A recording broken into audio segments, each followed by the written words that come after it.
ketika dia di India, dia mati digoreng, dia tidak takut untuk beritakan Injil. Pastor berdoa hari-hari ini, biarlah kita terus punya Roh Kudus dalam hidup kita untuk terus menyala-nyala di dalam Tuhan. Yang mau katakan amin.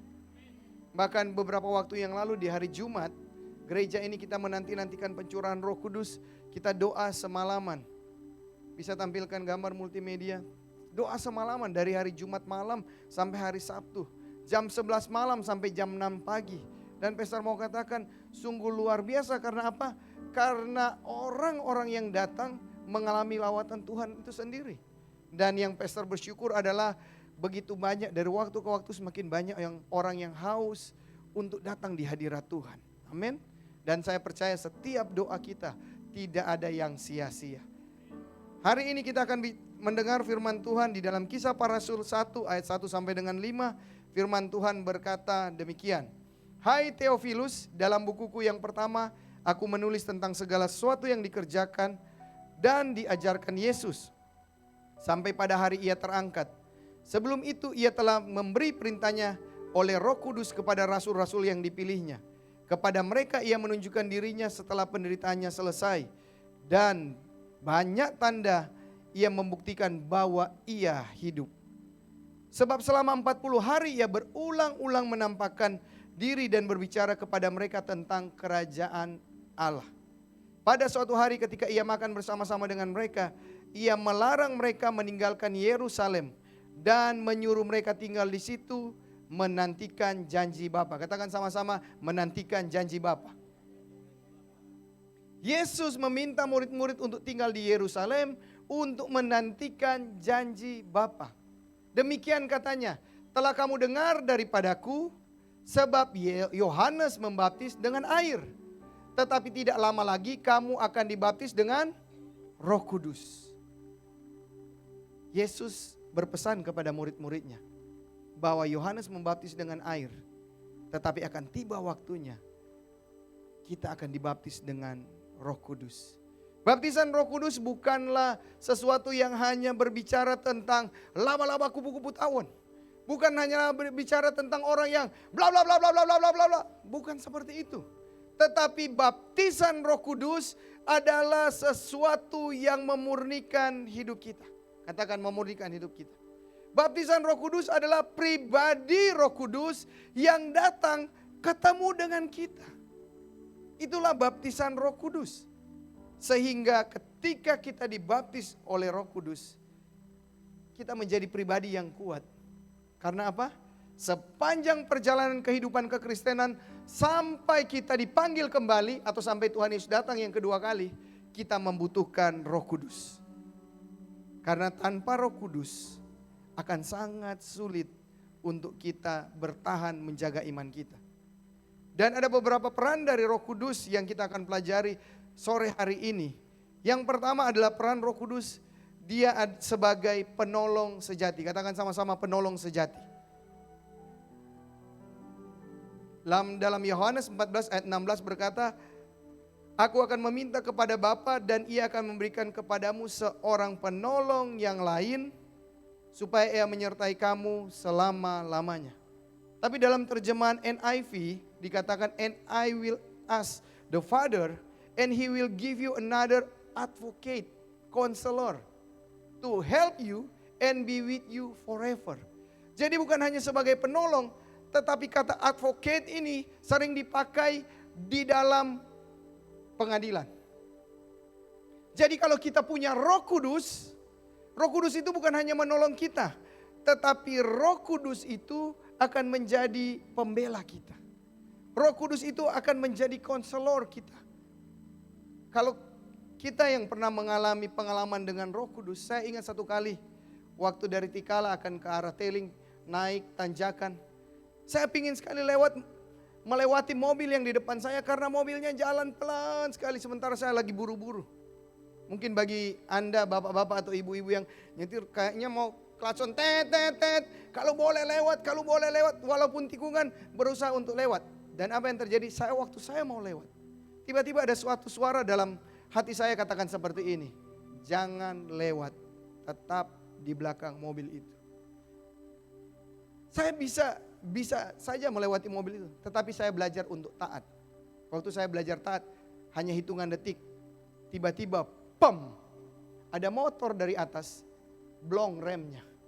Dan apa yang terjadi? Dia tabrak mobil yang ada di depan saya. Saya bisa membayangkan kalau saya coba lewat, maka kejadian itu akan menimpa saya. Penolong sejati adalah Roh Kudus. Orang-orang di sekitar kita terbatas. Keluarga kita, bahkan kalau pakai istilah anak muda zaman sekarang, bestie kita terbatas. Pada saat dia mampu menolong, dia akan tolong. Tapi kalau dia tidak mampu menolong, dia tidak akan menolong kita. Tetapi kita punya satu pribadi, Roh Kudus. Katakan sama-sama, Roh Kudus adalah seorang penolong, adalah sebagai penolong yang sejati. Pertanyaan, di dalam kehidupan kekristenan kita dari kecil mungkin kita sudah Kristen, bahkan masih dari dalam perut, masih dalam kandungan kita sudah jadi Kristen. Pertanyaan, kehidupan kekristenan kita hari-hari ini, apakah kehidupan kekristenan yang melibatkan Roh Kudus atau tidak? Jangan-jangan semua yang kita lakukan hanya semaunya kita.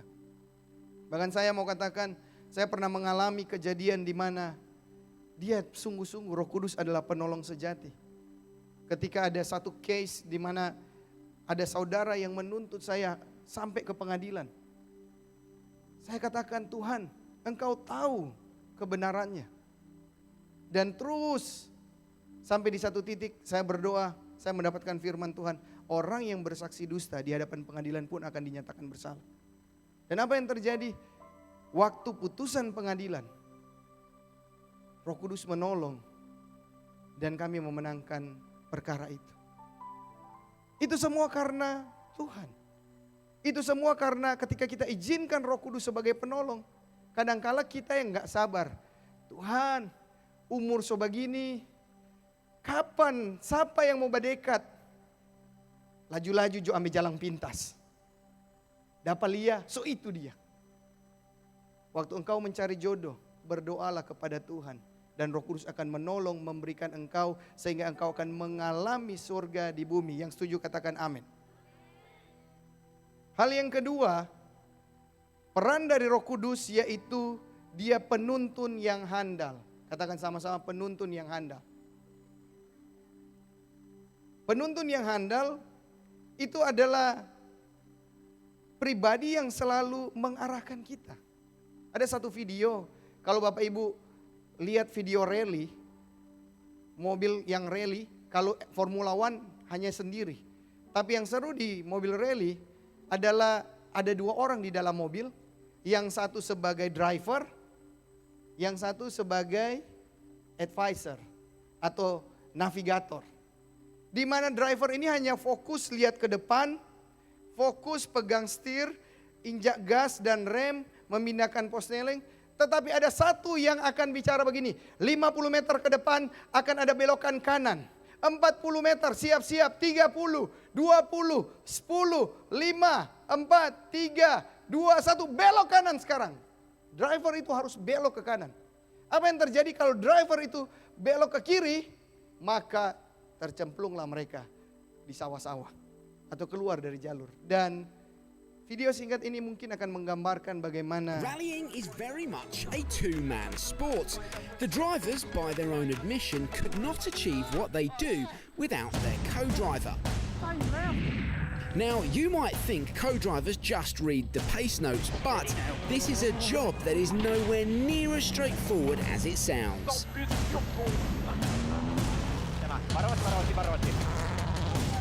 Pace notes are the key to navigating through the stages. However, if you get lost, the consequences can be drastic, as Daniel Elena found out in Turkey with Sebastian Loeb, the pair running out of fuel and retiring from the rally.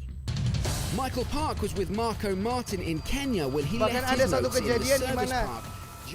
Dia tidak memerlukan seorang advisor atau navigator di sebelah. Dia hilang jalan, bukan hanya hilang jalan, butuh helikopter untuk menjemput dia karena keluar jalur begitu jauh.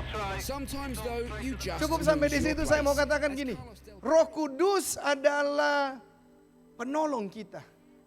Roh Kudus yang menuntun hidup kita Ketika kita mengarungi kehidupan ini, di dalam orang menikah, ketika orang menikah di gereja ini kami akan memberi Alkitab.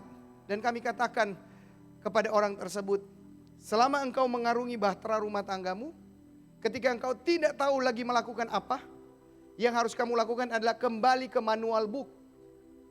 Manual booknya itu adalah Alkitab, firman Tuhan. Sebab apa? Alkitab itu akan menjadi kompas. Tetapi yang luar biasa, di dalam Yohanes 16 dikatakan seperti ini. Tetapi apabila ia datang, yaitu roh kebenaran, ia akan memimpin kamu ke dalam seluruh kebenaran. Sebab ia tidak akan berkata-kata dari dirinya sendiri, tetapi segala sesuatu yang didengarnya itulah yang akan dikatakannya. Dan ia akan memberitakan kepadamu hal-hal yang akan datang. Roh Kudus akan menuntun kita ke dalam seluruh kebenaran. Katakan sama-sama, seluruh kebenaran. Bukan setengah-setengah, bukan 3/4, bukan 90%, tetapi seluruh kebenaran di dalam firman Tuhan akan dituntun oleh Roh Kudus. Kalau kita percayakan hidup kita kepada Roh Kudus, saya mau katakan pada akhir dari perjalanan kehidupan kita, kita tidak akan kecewa. Tapi kalau kita mengabaikan tuntunan dari Roh Kudus, yang terjadi kita akan kecewa. Akhir dari perjalanan kehidupan kita yang kita berpikir, saya menang, saya akan terima mahkota. Ternyata sama seperti tadi, kita tersesat jauh keluar daripada jalur. Sebab apa? Kita tidak mendengar tuntunan Roh Kudus. Dan sama seperti driver tadi, apa yang menjadi fokusnya? Dia telinganya harus peka. Telinganya harus dibuka lebar-lebar supaya ketika navigator atau Roh Kudus katakan stop, injak rem. Mungkin orang yang lagi nyetir aman-aman saja. Depan ini penuh dengan becek, tenang, sesudah ini jalannya bagus. Demikian dalam kehidupan kita. Ketika Roh Kudus katakan maju terus Tuhan, gak mudah, maju terus, nanti di depan belok. Maka itu akan terjadi dan Tuhan akan menuntun kita di dalam seluruh kebenaran firman Tuhan. Amin. Satu kali waktu saya dan istri akan menikah, momen-momen di mana tinggal 2 atau 3 minggu sebelum kami menikah, saya ditelepon oleh seorang sahabat dan katakan seperti ini, Chan, bisa minta tolong ke rumah sakit. Kenapa? Bisa tolong doakan ada orang yang ketabrak sama motor. Saya katakan, siapa? Kamu? Bukan. Saudara kamu? Bukan. Teman dari teman saya. Jadi orang yang telepon saya ini punya teman lagi yang ketabrak. Kenapa saya harus pergi? Sebab tidak ada orang yang pergi mendoakan dia dan melihat dia. Dan waktu itu saya pergi, saya ketemu dengan bapak itu, saya gak kenal. Saya tanya, benar bapak, saya diminta oleh teman saya ini, saya gak kenal. Kalau yang ini, oh itu saya kenal. Untuk mendoakan bapak. Di IGD di Rumah Sakit Malalayang, saya lihat dia ada di situ.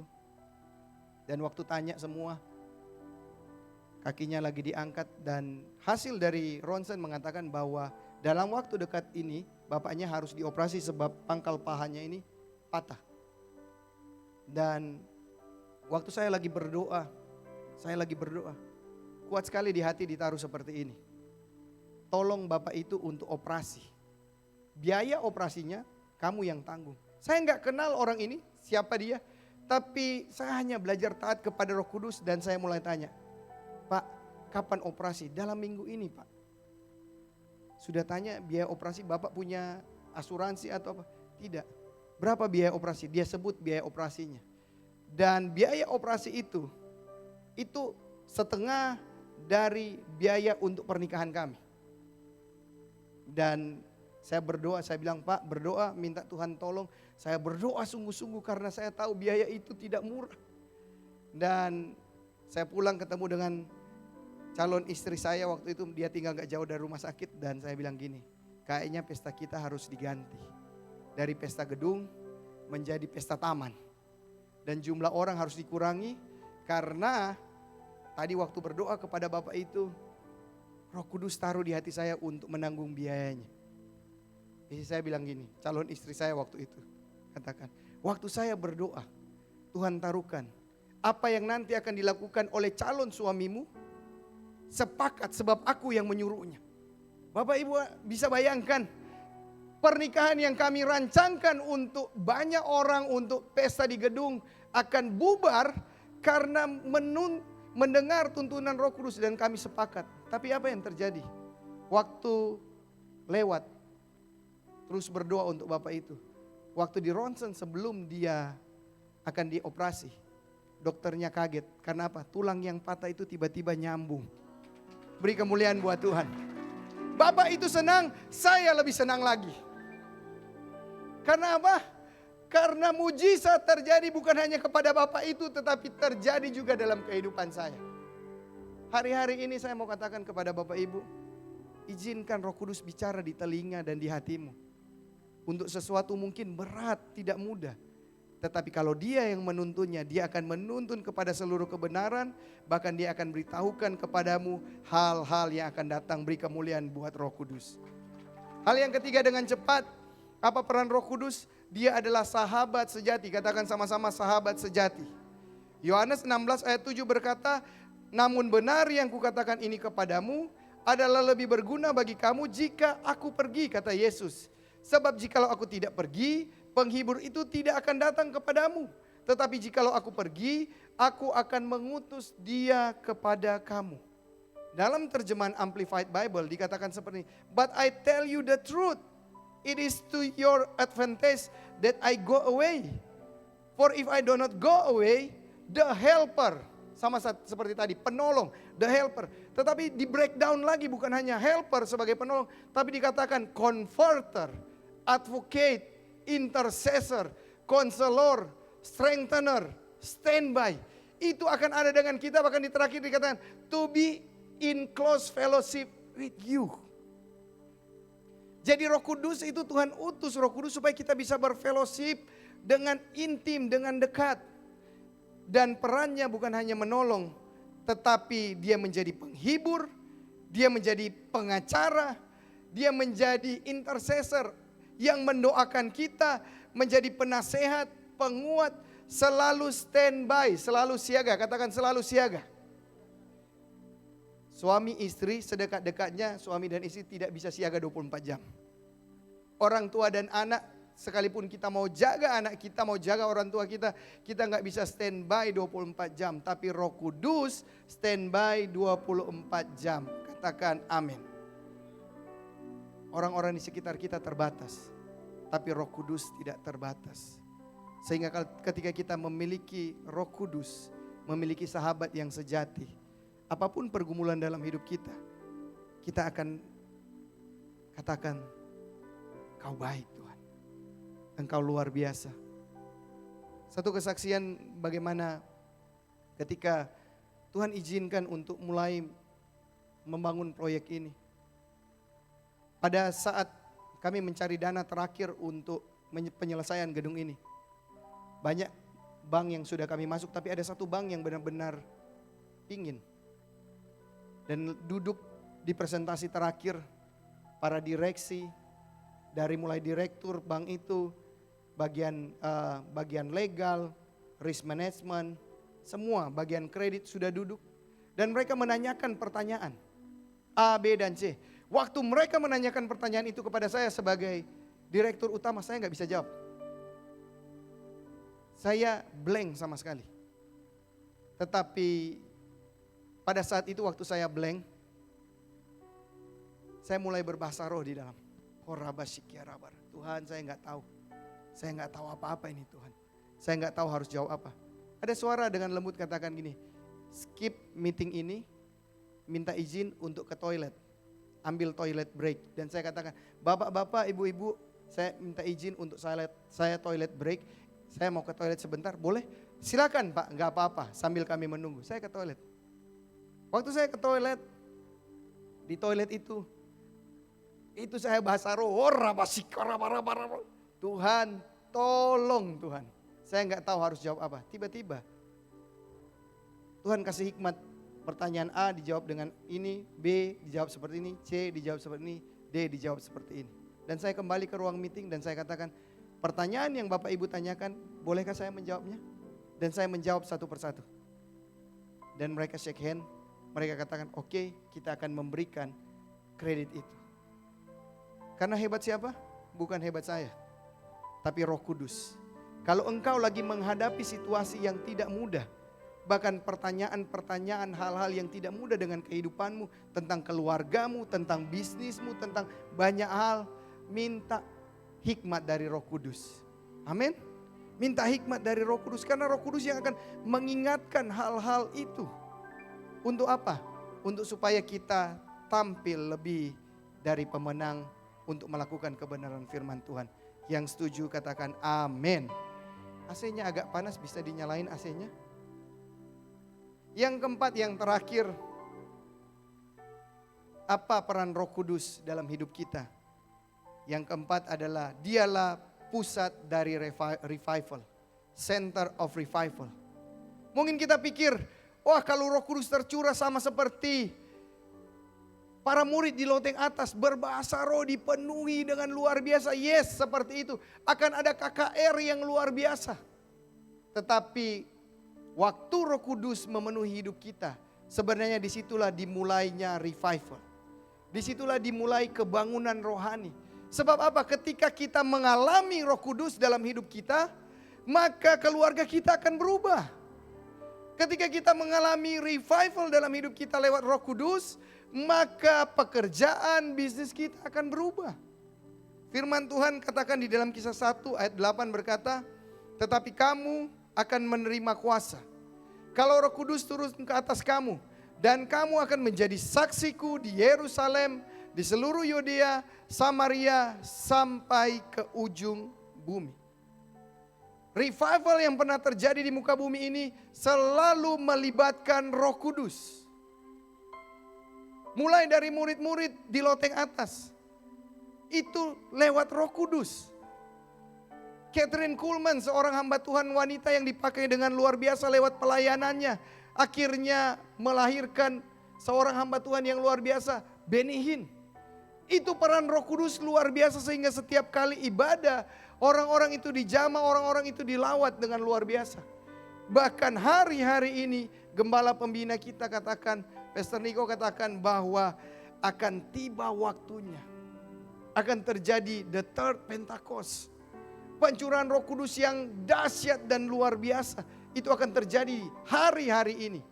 Yang menjadi pertanyaan buat setiap kita, maukah kita mengundang pribadi Roh Kudus itu masuk dalam hidup kita? Atau kita izinkan Roh Kudus hanya ada di luar kita, hanya kita perlu kalau kita lagi kefefet, baru kita cari Roh Kudus. Kalau kita lagi dalam bahaya, kalau kita lagi penuh dengan masalah, sudah tidak berdaya, tapi Dia adalah pribadi yang mau mengenal kita, pribadi yang mau dekat dengan kita, Dia peduli dengan hidupmu. Bahkan Roh Kudus ingin penuhi kita dengan kuasa untuk menjadi saksi. Amin. Sama seperti air ini. Kalau pikiran kita penuh dengan segala hal yang bukan dari Tuhan, dari filsafat, dari banyak pemikiran, bahkan mungkin dari pengalaman demi pengalaman yang kita alami, kita nggak izinkan untuk Roh Kudus mengurapi kita sekali lagi dengan hal yang baru dalam hidup kita. Dan mungkin kita adalah orang yang pernah mengalami lawatan Tuhan yang luar biasa dalam hidup kita. Tapi hari-hari ini jangankan mengalami lawatan lagi, berdoa pun kita malas. Baca firman pun kita gak mau. Mendengar khotbah pun kita sudah gak mau. Kita lebih memilih nonton TikTok. Kita lebih memilih nonton drama Korea. Kita lebih memilih hal-hal yang lain daripada kita izinkan Roh Kudus memenuhi setiap hidup kita. Dan Pastor mau katakan, Dia adalah center dari revival. Sebab di dalam semua yang disampaikan itu harus menggenapi Yoel 2 ayat 28. Yuk kita baca sama-sama, 2, 3. Kemudian daripada itu akan terjadi bahwa aku akan mencurahkan rohku ke atas semua manusia. Maka anak-anakmu laki-laki dan perempuan akan bernubuat. Yang semangat. Yuk kita baca sekali lagi.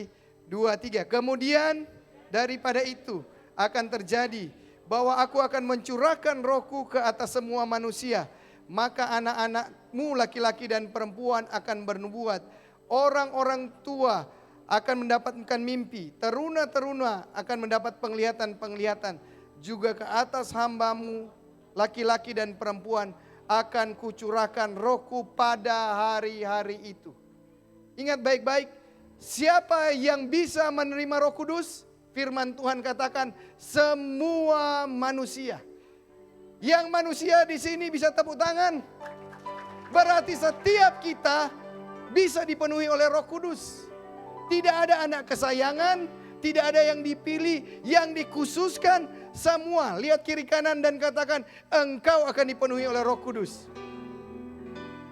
Yang menjadi pertanyaan, kita mau dipenuhi oleh Roh Kudus atau tidak? Haleluya, sudah pada bangun semua. Apa yang terjadi ketika Roh Kudus turun dalam hidup kita? Kisah Rasul 2 ayat 38 dan 41 berkata seperti ini. Jawab Petrus kepada mereka, bertobatlah dan hendaklah kamu masing-masing memberi dirimu dibaptis dalam nama Yesus Kristus untuk pengampunan dosamu. Maka kamu akan menerima karunia Roh Kudus. Sebab bagi kamulah janji itu. Ini luar biasa ini. Ini ditulis 2000 tahun yang lalu. Sebab bagi kamulah janji itu. Dan bagi anak-anakmu. Dan bagi orang yang masih jauh. Yaitu sebanyak yang akan dipanggil oleh Tuhan Allah kita. Kalau engkau lagi berdoa kepada orang tua, kepada pasanganmu, kepada anak-anakmu, terus berdoa.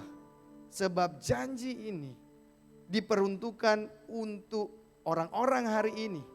Anak-anak kita, bahkan orang-orang yang masih jauh. Sebanyak yang akan dipanggil oleh Tuhan Allah kita. Beri kemuliaan buat Tuhan. Dan dengan banyak perkataan lain lagi ia memberi suatu kesaksian yang sungguh-sungguh. Dan mengecam dan menasihati mereka katanya. Berilah dirimu diselamatkan dari angkatan yang jahat ini. Orang-orang yang menerima perkataan itu memberi diri dibaptis dan pada hari itu jumlah mereka bertambah kira-kira 3.000 jiwa. Wow. Hari Kamis kemarin Tuhan izinkan gereja ini ada sekelompok orang yang dijamah oleh Tuhan. Menyerahkan diri untuk dibaptis. 19 orang, beri kemuliaan buat Tuhan. Menyerahkan diri untuk dibaptis. Waktu dari sekretariat katakan seperti itu dan Pastor Carlo katakan seperti itu kepada saya. Saya katakan Pastor Carlo mesti 2 orang. Kalau cuma 1 orang selesai 19 orang baptis, saya nggak bisa keluar karena sudah kedinginan. Akhirnya kami membaptis 2 orang dan saya mau katakan gini. Orang-orang akan diselamatkan karena kesaksian dari Bapak Ibu sekalian. Katakan kiri kanan, yuk bersaksi buat Tuhan. Bersaksi buat Tuhan. Dan semakin banyak orang akan diselamatkan.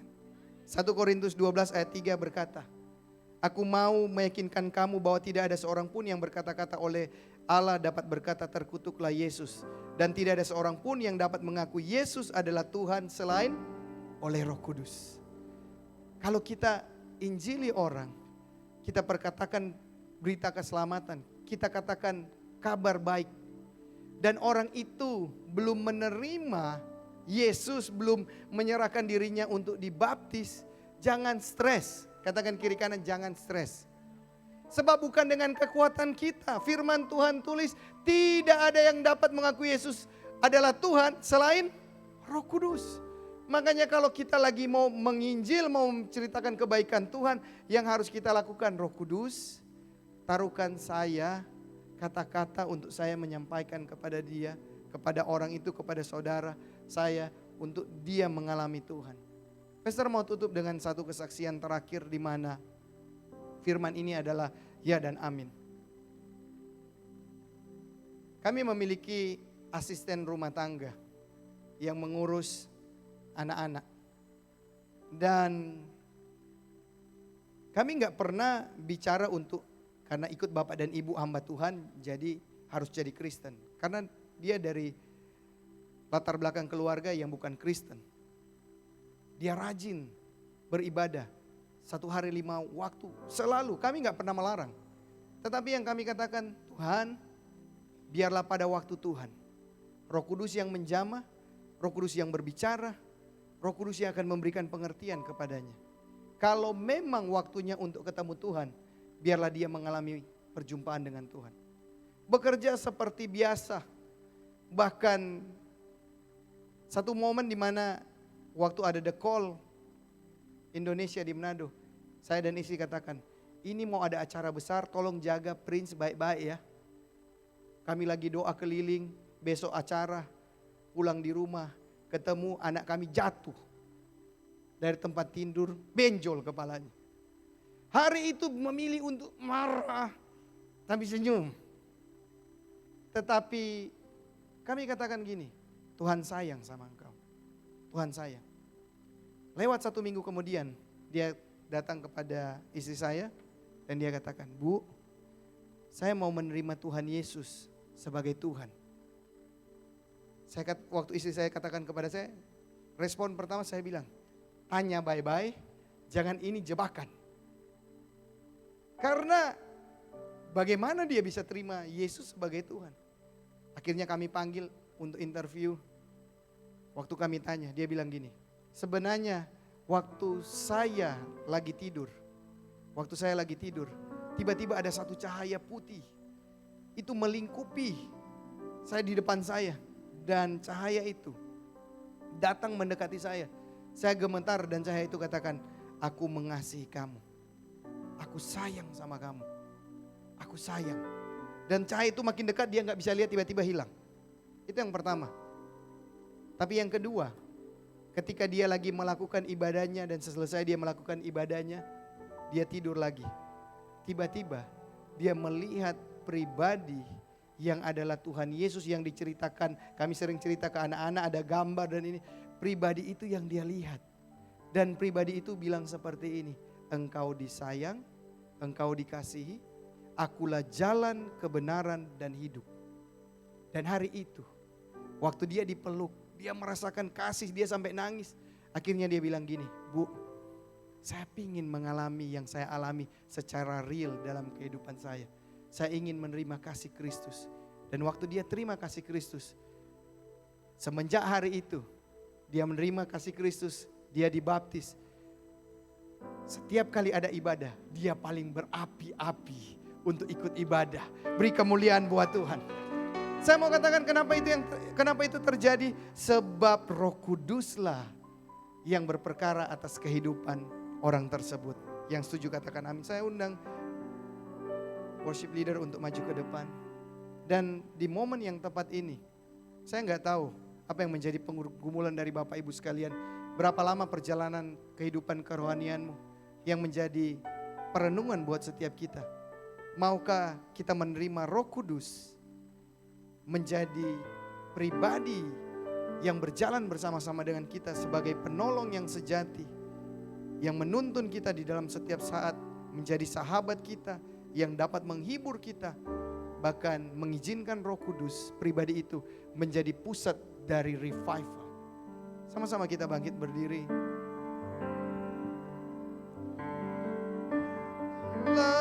Sekarang penuhi kami dengan kuasa-Mu,